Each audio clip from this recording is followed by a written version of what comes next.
വീണ്ടും വാർത്തകളിലേക്ക്. പൂരത്തിന് പൊലിമയേറ്റി കലംബാസുരനും കൂട്ടരും. സിജു വിൽസൺ നായകനാകുന്ന പഞ്ചവത്സര പദ്ധതിയിലെ പ്രധാന വേഷങ്ങളിലൊന്നാണ് കലംബാസുരൻ. തൃശൂരിലെ പൂരനഗരിയിൽ സ്ഥാപിച്ച കലംബാസുരന്റെ രൂപമാണ് കാണുന്നവർക്ക് കൗതുകവും ആവേശവുമായത്. ഏപ്രിൽ 26-ന് തിയേറ്ററുകളിലെത്തുന്ന ചിത്രത്തിന്റെ പ്രമോഷന്റെ ഭാഗമായാണ് പൂരനഗരിയിൽ കട്ടൌട്ട് സ്ഥാപിച്ചത്. ചിത്രത്തിലെ അണിയറ പ്രവർത്തകരും അഭിനേതാക്കളും പൂരത്തിനെത്തിയിരുന്നു. പൊരിവെയിലിൽ പൂരം കാണാനെത്തിയവർക്ക് സംഭാരവും ജേഴ്സിയും വിതരണം ചെയ്തു. ഉന്നത വിദ്യാഭ്യാസ മന്ത്രി doctor R Bindu, Thrissur corporation mayor MK Varghese എന്നിവർ പരിപാടിയുടെ ഭാഗമായി. സിനിമയിലെ അഭിനേതാക്കളായ സിജു വിൽസൺ, ഇരിങ്ങാലക്കുടക്കാരിയായ നായിക കൃഷ്ണേന്ദു, PP കുഞ്ഞികൃഷ്ണൻ, നിഷ സാരംഗ് എന്നിവരും പരിപാടിയുടെ ഭാഗമായി. കിച്ചാപ്പൂസ് എന്റർടൈൻമെന്റ്സിന്റെ ബാനറിൽ അഡ്വക്കേറ്റ് KG അനിൽകുമാറാണ് ചിത്രം നിർമ്മിക്കുന്നത്.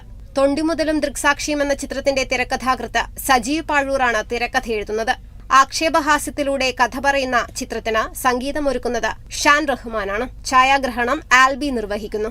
സുധീഷ്, മുത്തുമണി, വിജയകുമാർ, ചെമ്പിൽ അശോകൻ, ബിനോയ് നമ്പാല, ഹരീഷ് പേങ്ങൻ, സിബി തോമസ്, ജിബിൻ ഗോപിനാഥ്, ആര്യ സലീം, ജോളി ചിറയത്ത്, ലാലി PM തുടങ്ങിയവരും ചിത്രത്തിൽ വേഷമിടുന്നു. Kerala vision news, Thrissur.